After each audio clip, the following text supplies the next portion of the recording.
നമസ്കാരം. തകർപ്പൻ ദൗത്യങ്ങളുമായി ഇന്ത്യയെ അഭിമാന കൊടുമുടിയിലെത്തിക്കാൻ ISRO അക്ഷീണ പരിശ്രമത്തിലാണ്. 2040ഓടെ ഇന്ത്യ ചാന്ദ്ര ദൗത്യം ലക്ഷ്യമിടുന്നു എന്ന വാർത്ത ലോകമാകാംക്ഷയോടെയാണ് കേട്ടിരുന്നത്. ഇപ്പോഴത്തെ നൂതന റോക്കറ്റ് വികസനം ആവശ്യമാണ് എന്ന് ISRO മേധാവി വ്യക്തമാക്കിയിരിക്കുകയാണ്. ഇന്ത്യയിൽ സാറ്റലൈറ്റ് ലോഞ്ച് മാർക്കറ്റിന് വേണ്ടത്ര ആഭ്യന്തര ഡിമാൻഡ് ഇല്ലായെങ്കിലും ഉപഗ്രഹ സാങ്കേതിക വിദ്യയുടെ പ്രയോഗത്തിൽ കൂടുതൽ പ്രവർത്തനങ്ങളിലൂടെ അത് സൃഷ്ടിക്കാനാകുമെന്നാണ് ISRO ചെയർമാൻ S. സോമനാഥ് പറഞ്ഞത്.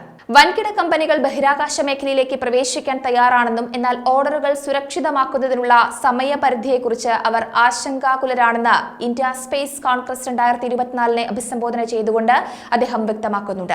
ഒരു പുതിയ ഭൗമ നിരീക്ഷണ നക്ഷത്ര സമൂഹം സൃഷ്ടിക്കുന്നതിനുള്ള ഫണ്ടിംഗ് പ്ലാൻ ഇൻസ്പേസ് ഇതിനകം പ്രഖ്യാപിച്ചിട്ടുമുണ്ട്. ചിലവ് കുറയ്ക്കുന്നത് ചെറിയ ഉപഗ്രഹ വിക്ഷേപണങ്ങൾ വർദ്ധിപ്പിക്കുവാനും ബഹിരാകാശ മേഖലയിൽ പുതിയ പങ്കാളികളെ ആകർഷിക്കാനും കഴിയുമെന്ന് അദ്ദേഹം എടുത്തു പറഞ്ഞു. 2040ഓടെ ചന്ദ്രനിൽ ഇറങ്ങുക എന്ന ലക്ഷ്യത്തോടെ ഗഗൻയാൻ ദൗത്യത്തിനപ്പുറം മനുഷ്യ ബഹിരാകാശ പ്രവർത്തനം വ്യാപിപ്പിക്കുന്നതാണ് അമൃത്കാലിനായുള്ള പ്രധാനമന്ത്രി നരേന്ദ്രമോദിയുടെ കാഴ്ചപ്പാടെന്ന് സോമനാഥ് പരാമർശിച്ചു. എന്നാൽ ഇന്ത്യയുടെ നിലവിലെ റോക്കറ്റുകൾ ചന്ദ്രനിലേക്കുള്ള യാത്രയ്ക്ക് പര്യാപ്തമല്ലെന്നും അദ്ദേഹം പറയുന്നുണ്ട്. സാമ്പിളുകൾ തിരികെ കൊണ്ടുവരുന്നതിനും ഭാവിയിലെ മനുഷ്യ ദൗത്യങ്ങൾക്കും ഉയർന്ന പേലോഡ് ശേഷിയുള്ള റോക്കറ്റുകൾ വികസിപ്പിക്കുന്നത് അത്യന്താപേക്ഷിതമാണെന്നാണ് അദ്ദേഹം അടിവരയിട്ട് പറഞ്ഞത്. നമ്മുടെ പക്കലുള്ള ഏറ്റവും വലിയ റോക്കറ്റാണ് GSLV Mk-3. എന്നിരുന്നാലും അതത്ര വലുതല്ല. ചന്ദ്രനിലേക്ക് കയറാനുള്ള ശേഷിയേ ഉള്ളൂ, പക്ഷെ തിരിച്ചു വരാൻ പോലും കഴിയില്ല. അപ്പോൾ തിരികെ കൊണ്ടുവരാനുള്ള കഴിവ് വികസിപ്പിക്കേണ്ടതുണ്ട്. അത്തരം കഴിവുകളുടെ വികസനം വാണിജ്യ സുസ്ഥിരതയും പരിഗണിക്കണമെന്ന് സോമനാഥ് പറയുന്നുണ്ട്.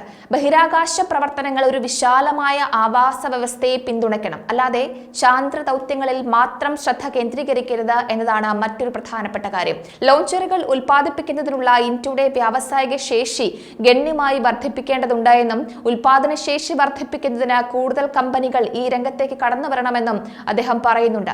ഫാൽക്കൺ 9 ഓൺബോർഡിൽ ഓഗസ്റ്റ് പകുതിയോടെ GSAT-20 വിക്ഷേപിക്കുമെന്നും വിക്ഷേപണത്തിനായി അമേരിക്കയിലേക്ക് മാറ്റാൻ അനുമതി ലഭിച്ചിട്ടുണ്ട് എന്നും സോമനാഥ് എടുത്തു പറഞ്ഞു. ചെറിയ ഉപഗ്രഹ വിക്ഷേപണങ്ങൾ വർദ്ധിപ്പിക്കുവാനും ബഹിരാകാശ മേഖലയിൽ പുതിയ പങ്കാളികളെ ആകർഷിക്കാനും കഴിയും എന്നതിനാൽ ബഹിരാകാശത്തിലേക്കുള്ള പ്രവേശന ചിലവ് കുറയ്ക്കാൻ ഇന്ത്യ ലക്ഷ്യമിടുന്നതായി ISRO ചെയർമാൻ പറഞ്ഞത് വലിയ പ്രാധാന്യത്തോടെ വേണം നോക്കിക്കാണാൻ. ശരിക്കും പറഞ്ഞാൽ ബഹിരാകാശത്തിലേക്കുള്ള പ്രവേശന ചിലവ് കുറയ്ക്കുന്നത് ഒരു ആഗോള പ്രവണതയാണ്. ഇന്ത്യയും അത് നോക്കണം എന്നതാണ് പോയിന്റ്. രാജ്യത്ത് കാര്യമായ ബഹിരാകാശ ശേഷിയും കഴിവും ISRO സൃഷ്ടിച്ചിട്ടുണ്ട്. ധാരാളം വലിയ ദൗത്യങ്ങൾ ഇനിയും ISROയ്ക്ക് മുന്നിലുണ്ട്. വരാനിരിക്കുന്ന ലോഞ്ചുകളും തന്ത്രപരമായ സഹകരണങ്ങളും നോക്കുകയാണെങ്കിൽ 50 Gbps-ൽ അധികം ബാൻഡ്വിഡ്ത്ത് ശേഷിയുള്ള കണക്ടിവിറ്റി വർദ്ധിപ്പിക്കുന്നതിനായി രൂപകൽപ്പന ചെയ്തിരിക്കുന്ന GSAT-20യുടെ വരാനിരിക്കുന്ന വിക്ഷേപണം എടുത്തു പറയേണ്ടതാണ്. ഓഗസ്റ്റ് പകുതിയോടെ ഫാൽക്കൺ 9ൽ വിക്ഷേപിക്കാൻ ഷെഡ്യൂൾ ചെയ്തിരിക്കുന്ന GSAT-20 വിപുലമായ സാമൂഹിക നേട്ടങ്ങൾക്കായി നൂതന സാറ്റലൈറ്റ് സാങ്കേതിക വിദ്യ പ്രയോജനപ്പെടുത്തുന്നതിനുള്ള ഇന്ത്യയുടെ പ്രതിബദ്ധതയാണ് പ്രതിനിധീകരിക്കുന്നത്.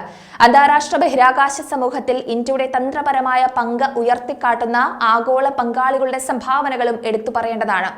ചിലവ് കുറയ്ക്കൽ, സാങ്കേതിക കണ്ടുപിടുത്തം, സഹകരണ സംരംഭങ്ങൾ എന്നിവയിൽ ശ്രദ്ധ കേന്ദ്രീകരിച്ചുകൊണ്ട് ആഗോള ബഹിരാകാശ വ്യവസായത്തിലെ ഒരു മുൻനിര കളിക്കാരനെന്ന നിലയിൽ ഇന്ത്യയുടെ സ്ഥാനം ഉറപ്പിക്കുവാൻ വലിയ പദ്ധതികളാണ് നടക്കുന്നത്. സാമൂഹിക സാമ്പത്തിക വികസനത്തിനും ബഹിരാകാശ പര്യവേഷണത്തിൽ ആഗോള നേതൃത്വത്തിനും ബഹിരാകാശ സാങ്കേതിക വിദ്യ പ്രയോജനപ്പെടുത്താനുള്ള ഇന്ത്യയുടെ അഭിലാഷത്തെ പ്രതിഫലിപ്പിക്കുന്ന സംഭാഷണത്തിനും തന്ത്രപരമായ ആസൂത്രണത്തിനും വലിയ മാനങ്ങളുണ്ട്.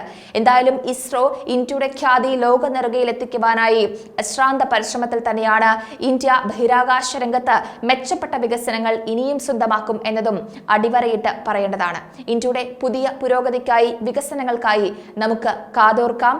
ഏറ്റവും മികവുറ്റ രീതിയിൽ ഇന്ത്യക്ക് മെച്ചപ്പെട്ട വികസനങ്ങൾ കാഴ്ചവെക്കാനും സാധിക്കട്ടെ.